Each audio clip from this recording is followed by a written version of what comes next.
பாரத தேசத்தின் மகோனதமான புராண இதிகாசங்களை முழுமையாக அறிந்து கொள்ள சப்ஸ்கிரைப் திலக். மிக முக்கியமான செய்தி.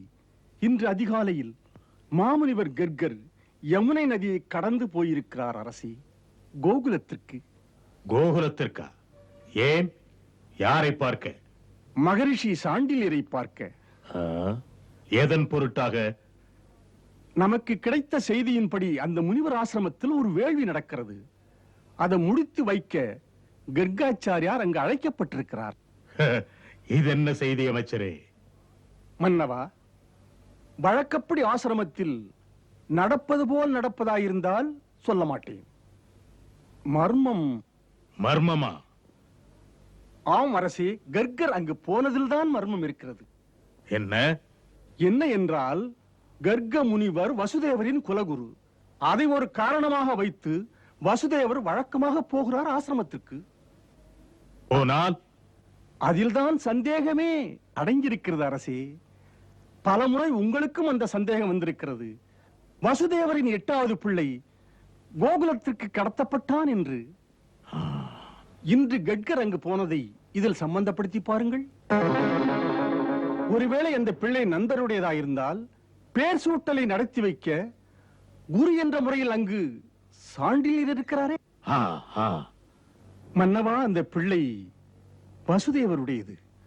அந்த வசுதேவருக்கும் ஆசை இருக்கலாமே. குழந்தைக்கு நடத்தப்படும் முதல் மங்கள நிகழ்ச்சி இது. அதை குடும்ப குலகுரு கர்கதானே நடத்த வேண்டும்.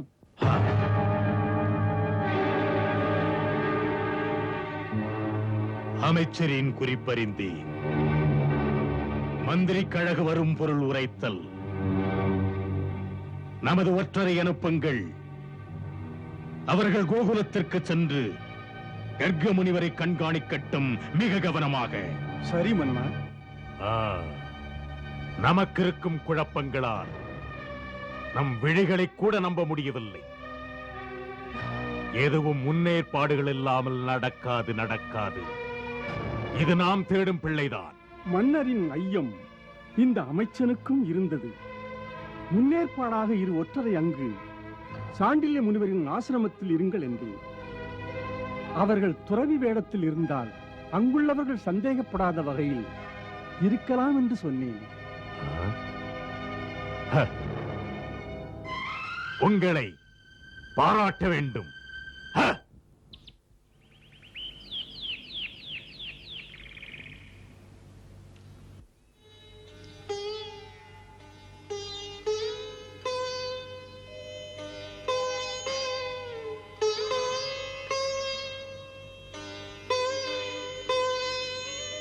பிரபு, ரோகிணி தேவியும் நந்தகோபரும் 2 குழந்தைகளோடு வந்து தங்களுக்காக காத்திருக்கிறார்கள். வாருங்கள் குருதேவா.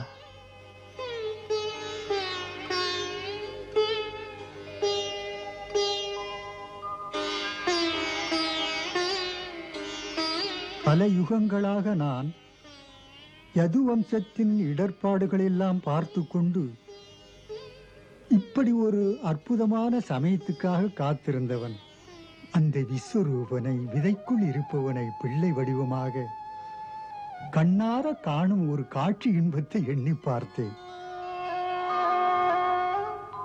ஆஹா, எத்தனை யுகங்களுக்கு பிறகு இப்படி ஒரு பாக்கியம். மறைந்து நின்று விளையாடும் விதியை பாருங்கள். அந்த பரம்பொருளுக்கு பெயர் சூட்டு விழாவை நான் நடத்த வேண்டுமாம். மிகச் சிறிய இந்த முனிவனுக்கு எத்தனை பெரிய பொறுப்பு.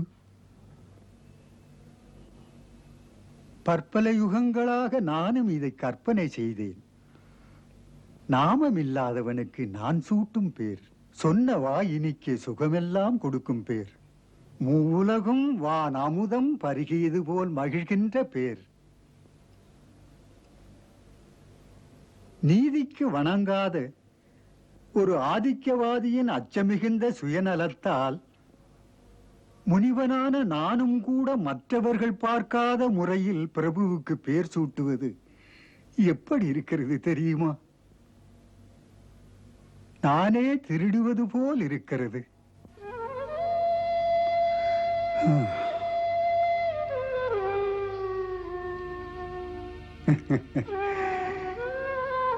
இறைவா, எல்லாம் உன் லீலை, நடக்கட்டும்.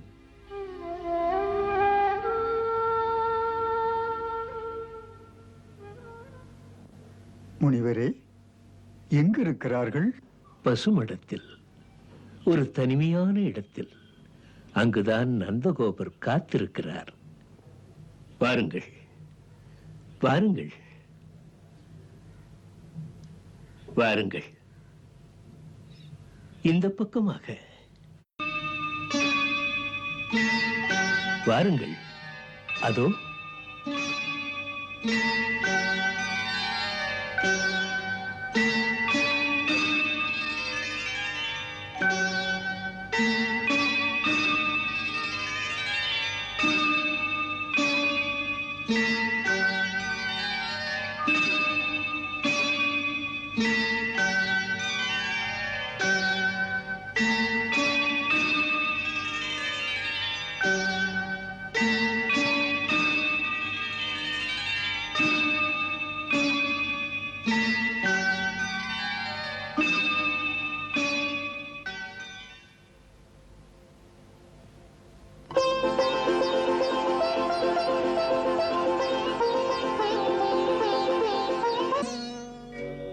யாவும் நிகழ்வது யாராலே?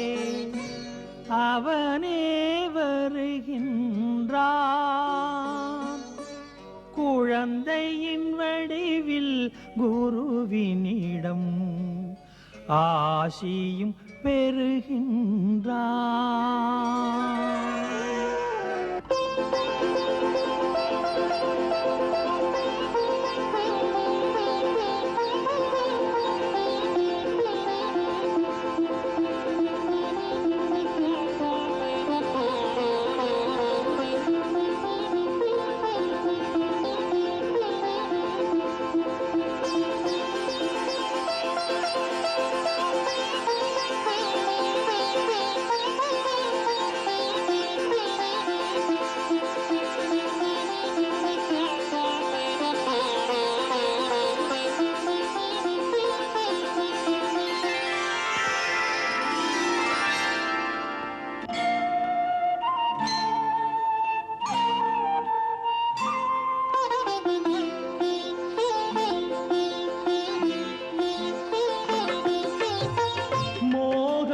புன்னகை பூந்தளிர் கண்ணன் முனிவரும் மயங்கிடும் பேரெழில் வண்ணன்.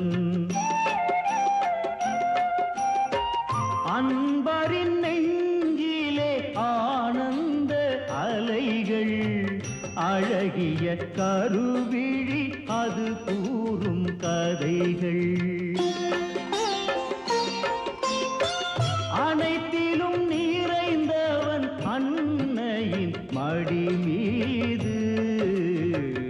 அறியா பிள்ளை உனக்கு இணை ஏது? உன்னை நான் வாழ்த்துவதா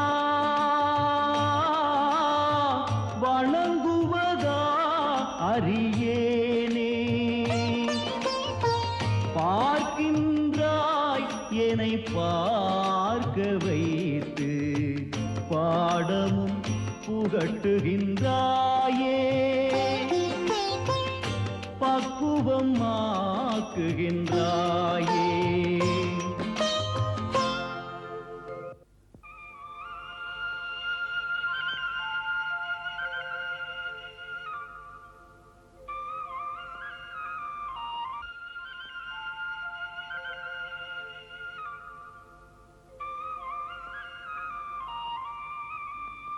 முனிவரே,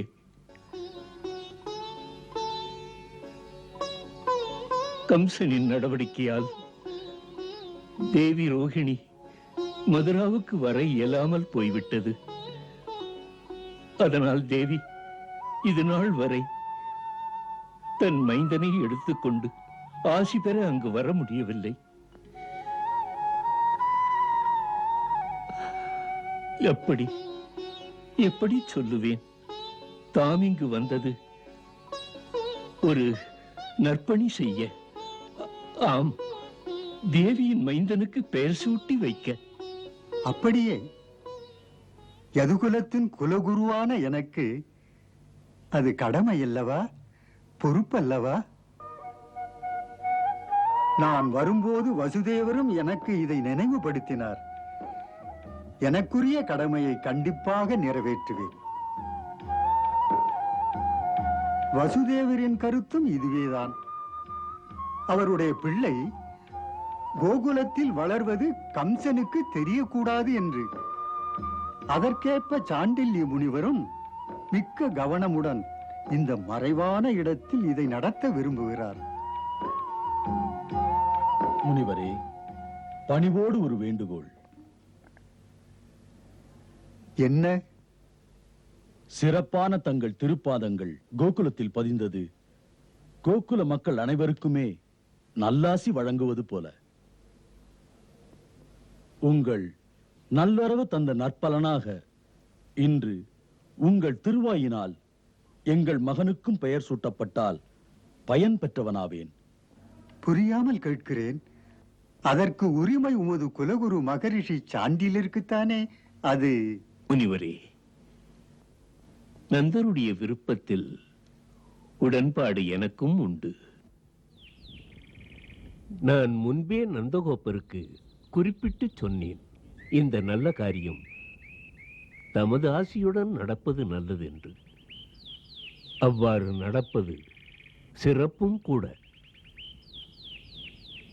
இது அன்பர் பலரின் பிரார்த்தனை. அன்பு கட்டளையை மீற முடியுமா? பிறர்க்கரிய இந்த வாய்ப்பினை நானாக இருந்தால் விடமாட்டேன்.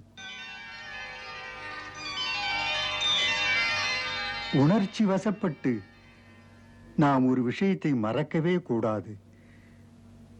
உலகமறிந்த உண்மை, நான் யதுகுலத்தின் குரு என்பது. நானே இந்த பிள்ளைக்கு பேர் சூட்டினால் சந்தேகம் உருவாகும். அது கம்சனை சிந்திக்க வைக்கும். அதன் விளைவு இவன்தான் வசுதேவரின் 8வது பிள்ளை என்று புரிந்துவிட்டால் பேராபத்தல்லவா? முனிவரே, இது வெளியே தெரியாதே. மேலும் இந்த குழந்தையின் பெயர் சூட்டல் ரகசியமாகத்தானே இங்கு நடக்கிறது. அதுவும் இந்த பசுமிடத்தில் என் சுற்றமோ நண்பரோ ஒருவரும் இல்லையே. நம்மை தவிர இங்கு நிகழ்வது வேறு யாரும் அறிய முடியாது. இது மங்கள நிகழ்ச்சி. இப்போது தாங்களே தயை கூர்ந்து இந்த 2 பிள்ளைகளுக்கும் பெயர் சூட்டல் நடத்தினால் பெருமைப்படுவேன்.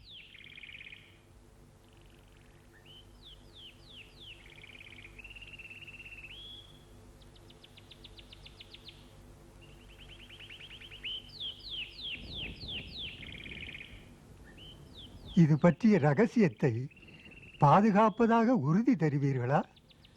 தருவேன். அப்படியானால் சரி.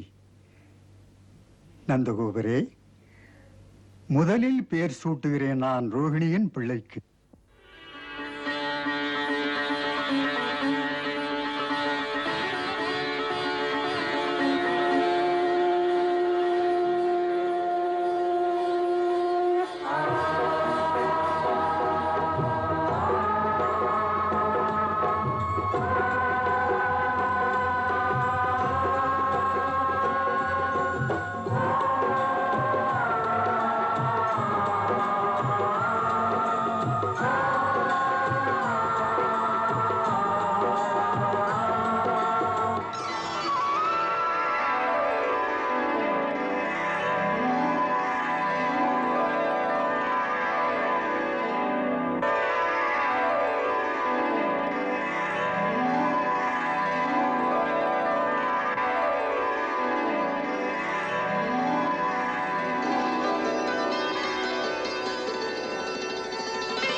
துலா லக்னம் சுவாதி நட்சத்திரம் 2ஆம் பாதத்தில் பிறந்த இந்த தெய்வாம்சம் பொருந்திய பிள்ளை தீரத்தில் சிறந்தவன்.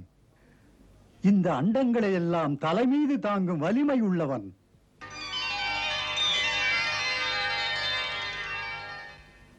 இணை யாரும் இல்லாதவன். தன் உடன்பிறப்புக்கு, தன் நண்பர்களுக்கு தன்னையே தந்திடுவான். இவனுக்கு உகந்த பெயர் ராமன். இவன் பலத்துக்கு பதில் சொல்ல ஒருவரும் இல்லை. அதை குறிப்பிட பலராமன் என்பார்கள். பலராமன்?